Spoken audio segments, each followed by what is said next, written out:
My name's Mel. I met my person about 4 years ago. Terrible at time.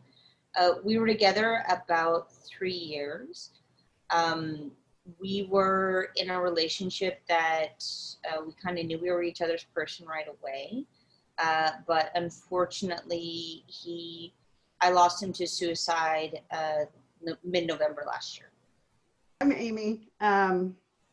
I lost my husband to suicide in April of this year. And we've been together just under 8 years and married for almost 6.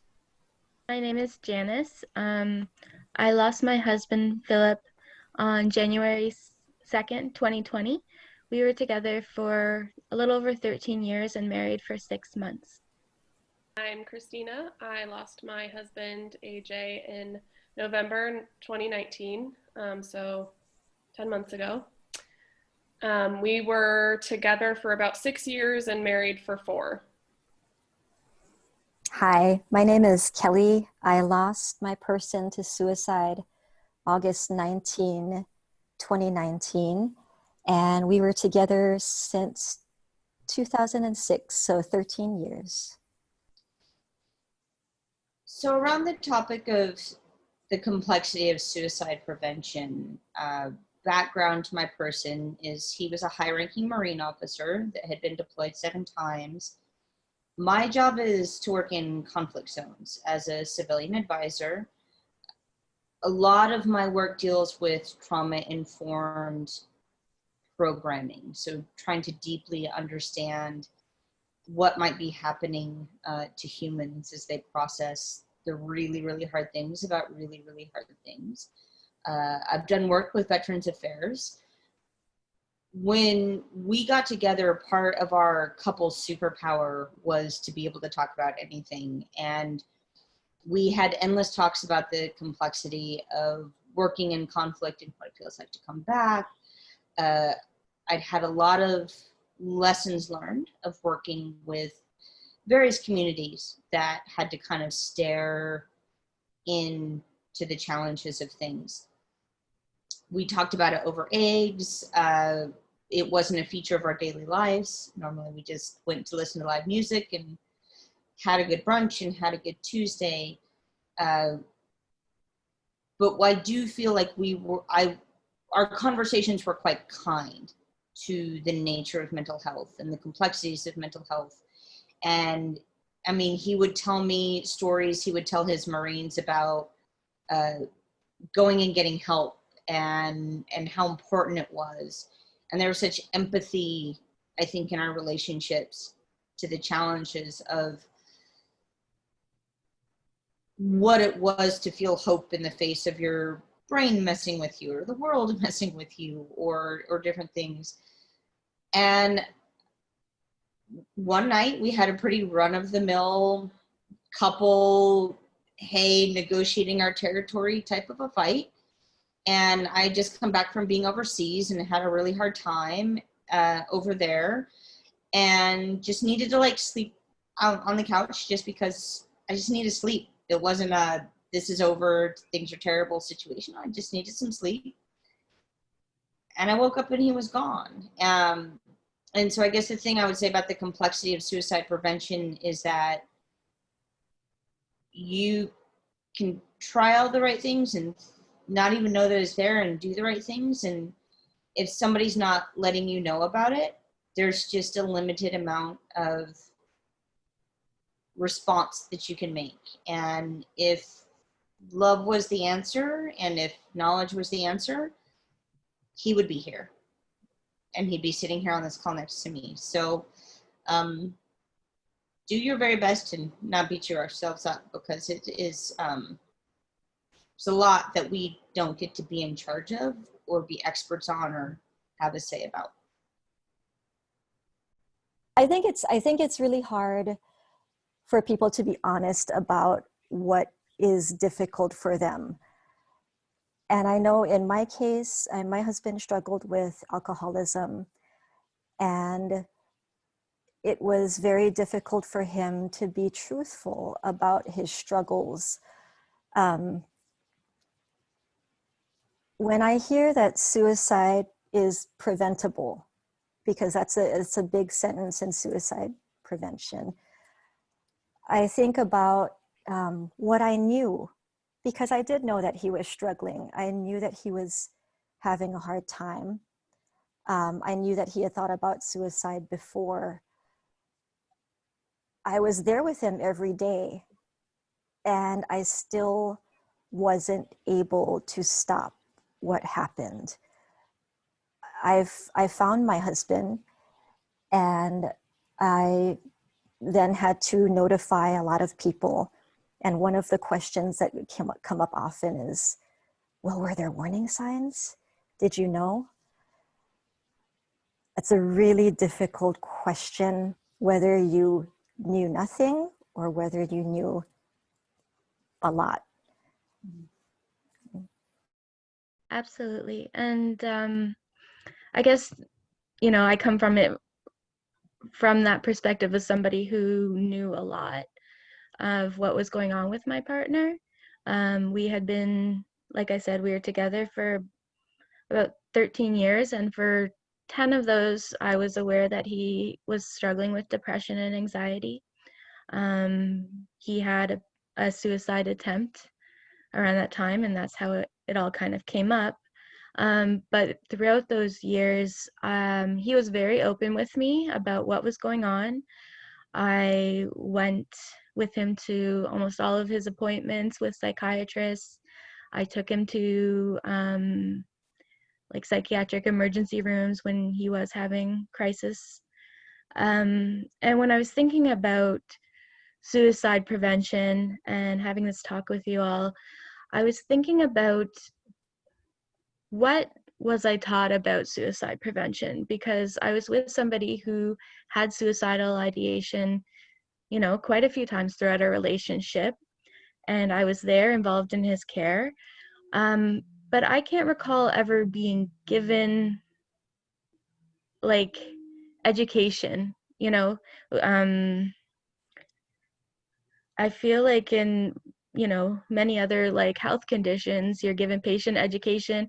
If you're a caregiver, you're taught how to care for your, sick person in your life. But I don't really remember anyone talking to me specifically about what I should be looking for. I mean, I knew many of the things because I knew him so well, and because he was so open with me about it, but I'm not sure if maybe there was more tools that could have been provided to me. And especially because I think it's very hard when you are the closest person to someone, it puts you in a very difficult situation that might be a bit different than, say, if it's just a friend or somebody a little more distant from you, because they say things like, be a good listener, of course, and be non-judgmental, and it's hard because this is your life as well, and the decisions or actions that my husband took, or the things he was going through, would all affect me, and a lot of times you kind of get a sense of walking on eggshells, I'd say, because I didn't want to add stress to my husband, because I knew that he was already struggling so much with what was already on his plate. And so, maybe things go unresolved because you'd rather not address it in case that's a trigger for him. And then I'd never wanted him to feel like he was a burden to me. But it's also hard to hide how much taking care of somebody, who's mentally ill can be. It is stressful and it's scary, and I never wanted him to feel like he was a burden, because I didn't want him to, I took on that burden because of how much I loved him, but that doesn't mean that it wasn't hard. Yeah, I really relate to that. It's exhausting trying to keep someone alive, and one of the things that I wish, like, because with my husband, we were in the ER all the time, and he even was in inpatient care for about a week, pretty much a month before he died. And I wish at that time that they had given me more education, kind of like what you were saying, Janice, or reminding me to get help, because I couldn't keep him alive myself, and I was starting to unravel, because it's exhausting walking on eggshells and being afraid constantly that something you say or do is going to be the wrong thing, and that's going to what's in, that's going to ruin everything. But changing gears a little bit, I feel like by the time AJ was suicidal, it felt like it was too late.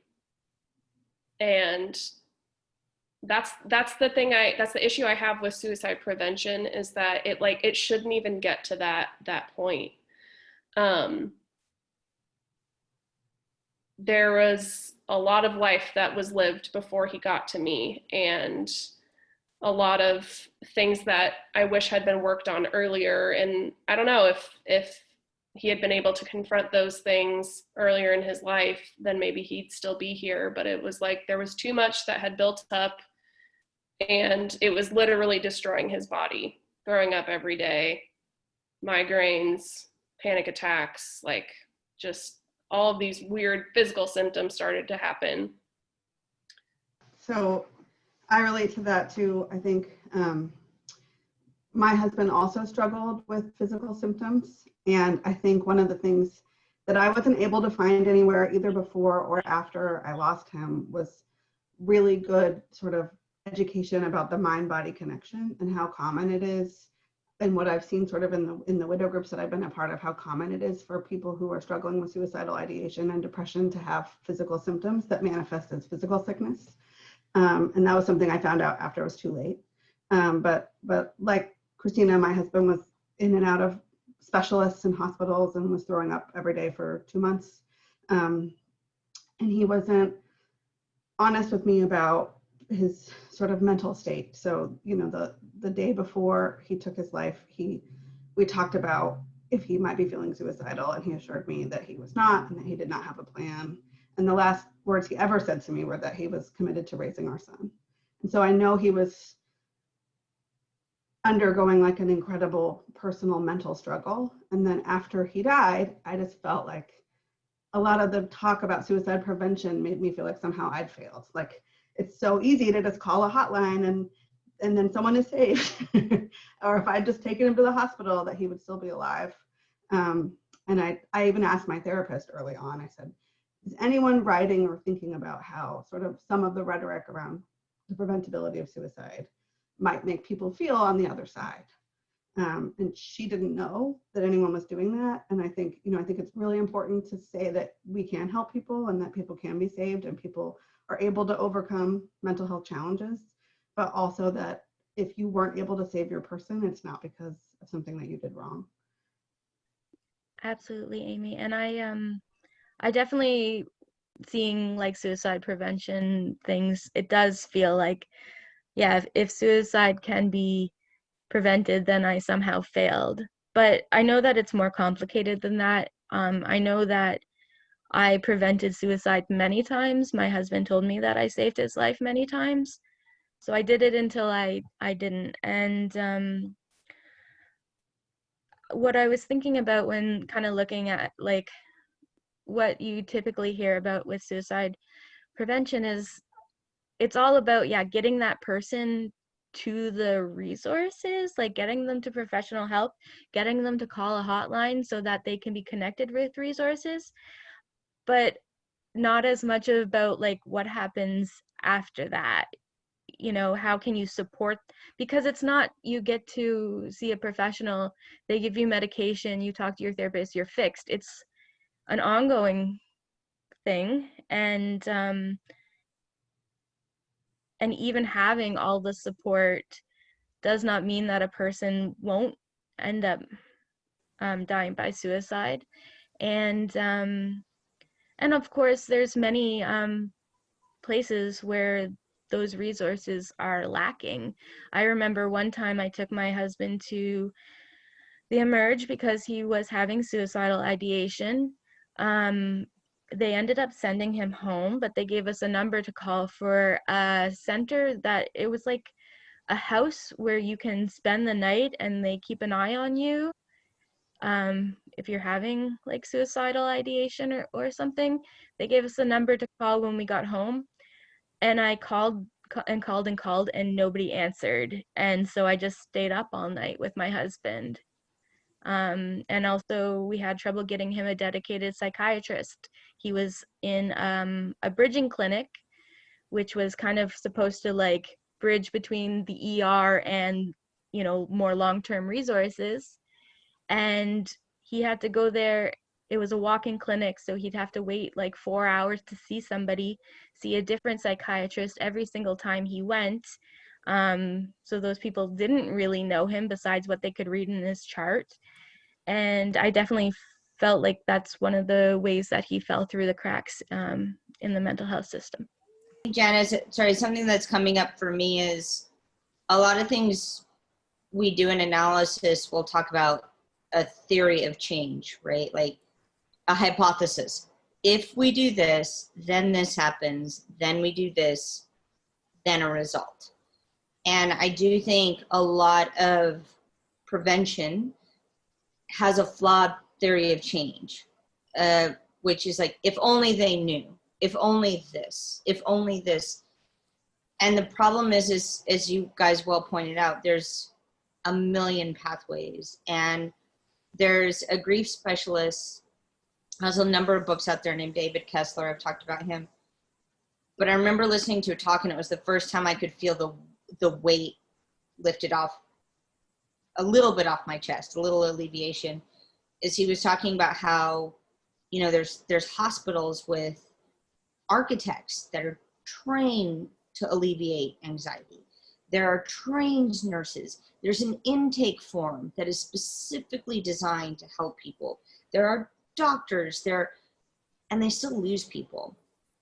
And I think the part of prevention that doesn't help with those that we don't lose, the people that make it through this, the people that are in their lives, is that there is a randomness and an incompleteness of the theory of change about what it's a percentage. You're playing a bit of a percentage game, and you're doing your very best, and you can have the best heart and you can have the best resources, and you lose people. And there's also places where we need to close the net. We need to close the gap. We need to make that access better. And I think the prevention conversation, I just want to be very kind to people that feel like they had no resources or they had all the resources, because both of them are a punch to the diaphragm. But I think we can do better, but I also want to be very kind to understanding that there's a limitation that is really hard to accept.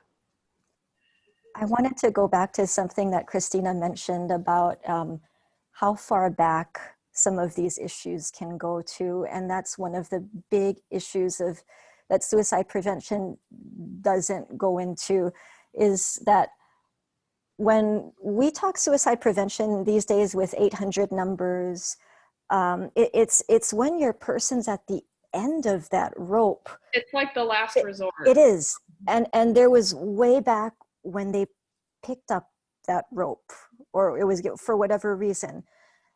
And I think if we want to talk true prevention, we're not looking at what could you have done the day before or the week before. Everything has a root. And I know how difficult it was for me to understand addiction in this journey, because I'm a normie. That part was really difficult. But then to understand that addiction, something like addiction, has its own roots, and that people have unaddressed traumas, and that it's not going to be solved by an 800 number. Not to say that the 800 numbers aren't good things. I think that it can help people in certain situations. But again, not all suicides are preventable when you're trying to address something that's snowballed over possibly decades. Yeah, I've said this in this group before, but my husband had the bracelet with the Veterans Crisis Line phone number on it when he died. It was on his wrist when he died. And he had called it before, and it had helped once, kind of. But it's not necessarily going to save someone every time. Absolutely. I know that for my husband, what they wanted him to have was a crisis plan. And his crisis plan was that if he was feeling suicidal, he would either call me, he would call a helpline, he had the crisis number in his phone, or he would go to the psychiatric emergency room. But a person has to be in a certain mindset to recognize that they need that help and need to enact that plan, and also have the desire to do so. And, you know, they might not have that desire. I would also say, and I'm going to put a slight trigger warning in this just for reference, and I'm not going to go into detail, but there were very many indications about how my person didn't have a lot of time, space, distance between his decision. I mean, the jacket wasn't taken off. There was a gratitude journal entry. There's a lot of indications that the decision process was pretty, and but again, that's to say that we can save some people with some methods and some tactics, and we can save other people with other methods and other tactics, and we can get better at saving other people with other tactics. And I do believe that in our society, we're so grief illiterate that it's so hard for us to even just talk about grief, let alone suicide, let alone the complexity, let alone the array of options, the buffet of options that might be there. And I am quite curious as we go on this journey together, kind of what just an increase of that awareness of options, but not desperately seeking an answer. Because I think the hardest, I would say top 10, I wouldn't say top 5, but maybe at least top 10 hardest parts for me is that people really want an answer because they don't want to think that this can be a part of their life. And so they want an answer. They want a thing that happened, and then there was a definitive truth, and then there was a definitive outcome. And I think in prevention, there is, again, that like flawed theory of change. If people knew the number and they knew this, then this would happen. Ergo, I'm safe, and this can never happen to me in my life. I will never have to experience this complexity of pain. And I would just love, I'm so thankful for this forum and meeting you guys, even though I'm sad I met you, and I'm so glad that I know you. From this experience to just discuss the complexity of what we're actually in control of and what we can actually do.